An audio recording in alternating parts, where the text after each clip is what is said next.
आगे बढ़े और आपको बताएं कि स्पीकर और डिप्टी स्पीकर पंजाब असम्बली का इंतखाब स्पीकर सप्तान खान की ज़ेर सदारत पंजाब असम्बली इजलास कुछ देर बाद स्पीकर और डिप्टी स्पीकर का इंतखाब खुफिया राय शुमारी के जरिए होगा। हल्फ उठाने वाले 321 मेंबरान खुफिया राय शुमारी में हिस्सा लेंगे। स्पीकर के लिए नून लीग के नामजद मलिक अहमद खान और सुन्नी इत्तेहाद कौंसिल के अहमद खान भच्चर में मुकाबला होगा, जबकि डिप्टी स्पीकर के लिए नून लीग के ज़हीर इकबाल और सुन्नी इत्तेहाद कौंसिल के मोइन रियाज कुरैशी में मुकाबला होगा। अददी अक्सरियत किसकी है, किस उम्मीदवार को कितने वोट मिल सकेंगे, कायदेवान का चुनाव कब होगा, इस हवाले से भी आपको अपडेट करते रहेंगे। ये मनाजर भी आप देख सकते हैं कि मुंतखब अरकान पंजाब असम्बली इस वक्त पंजाब असम्बली की जानिब रवां दवा है और इस हवाले से तफसीलात जानते हैं ज़ैनुल आबदीन से। ज़ैन बताइए। आज जो पंजाब असम्बली का इजलास बुलाया गया है जिसमें स्पीकर और डिप्टी स्पीकर का चुनाव किया जाना है, 4 बजे इजलास का वक्त दिया गया था और पंजाब असम्बली के ऐवान में जो घंटियां बजने का अमल है वो शुरू हो चुका है और ज़राए की जानिब से ये बताया जा रहा है कि तकरीबन 30 से 35 मिनट बाद बाकायदा तौर पर जो पंजाब असम्बली का इजलास है उसकी कार्रवाई का आगाज़ हो जाएगा। स्पीकर पंजाब असम्बली सप्तान खान की ज़ेर सदारत ये इजलास होगा और आज के इजलास का जो एजेंडा जारी किया गया है वो स्पीकर और डिप्टी स्पीकर के चुनाव का है। स्पीकर पंजाब असम्बली सप्तान खान 9 मुंतखब स्पीकर के लिए जो इंतखाब है वो करवाएंगे। खुफिया राय शुमारी के ज़रिए ये इंतखाबी अमल शुरू होगा। इस ज़िमन में 2 पोलिंग बूथ भी पंजाब असम्बली में बन चुके हैं जिसके ऊपर बाकायदा तौर पर कनोपी भी लगाई गई है ताकि जो खुफिया राय शुमारी है उसको मलहूज़े खातर रखा जाए। पाकिस्तान मुस्लिम लीग नून की तरफ से मलिक अहमद खान और दूसरी तरफ सुन्नी इत्तेहाद कौंसिल की तरफ से अहमद खान भच्चर स्पीकर के लिए मद्दे मुकाबिल होंगे।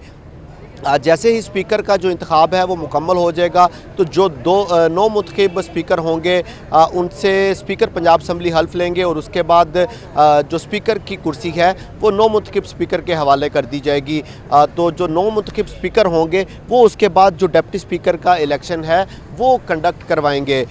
डिप्टी स्पीकर के इंतखाब के लिए एक तरफ ज़हीर इकबाल चन्नड़ हैं जो कि पाकिस्तान मुस्लिम लीग नून के नामजद उम्मीदवार हैं और दूसरी तरफ पाकिस्तान सुन्नी इत्तेहाद कौंसिल की तरफ से मोइन रियाज कुरैशी हैं। इनके दरमियान मुकाबला है। अब अगर असम्बली की सूरत हाल देखी जाए तो असम्बली में इस वक्त जो अददी अक्सरियत है वो पाकिस्तान मुस्लिम लीग नून की ज़्यादा है। 371 का ईवान है। 327 से ज़ायद जो मेंबरान हैं वो हल्फ ले चुके हैं जिसमें से 201 पाकिस्तान मुस्लिम लीग नून के हैं, उनमें से 10 पाकिस्तान पीपल्स पार्टी के हैं, 9 पाकिस्तान मुस्लिम लीग काफ के हैं, इसी तरह 3 इस्तेहकाम पाकिस्तान पार्टी के हैं और ये तमाम इत्तेहादी जमातें हैं। तो इस तरह जो पाकिस्तान मुस्लिम लीग नून और इत्तेहादी जमातें हैं उनके पास 2 तिहाई से ज़्यादा 2 तिहाई जो अक्सरियत है वो नज़र आ रही है। दूसरी तरफ पाकिस्तान जो सुन्नी इत्तेहाद कौंसिल है उनके अभी तक जो 98 अरकान असम्बली हैं वो हल्फ उठा चुके हैं। कुछ अरकान असम्बली की तरफ से अभी भी जो हल्फ उठाने का अमल है वो होगा। आज जब असम्बली का इजलास शुरू होता है तो वो मेंबरान सूबाई असम्बली जो गुज़िश्ता रोज़ जो हल्फ नहीं ले सके, असम्बली में नहीं पहुंच सके, अगर आज वो असम्बली में मौजूद होंगे तो सबसे पहले उनका हल्फ होगा और फिर उसके बाद वो भी जो इंतखाबी अमल है ये स्पीकर और डिप्टी स्पीकर का उसमें हिस्सा ले सकेंगे।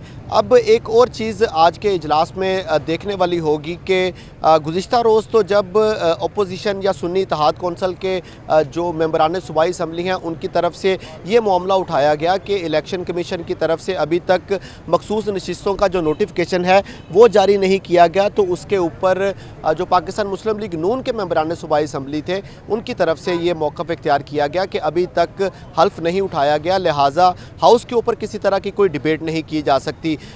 तो कल ये इजलास 45 मिनट के लिए मुलतवी हुआ। ये इशू आने के बाद उसके बाद हलफ बर्दारी हुई और फिर उसके बाद आज के दिन के लिए इजलास मुलतवी कर दिया गया। लेकिन आज इसी बारे मलिक अहमद खान ने भी कहा कि जहां तक मैंने कानून पढ़ा है उसमें यही लिखा है कि नोटिफाइड मेंबरान की मौजूदगी ज़रूरी है, फुल हाउस होना ज़रूरी नहीं है। इस हवाले से कानून क्या कहता है?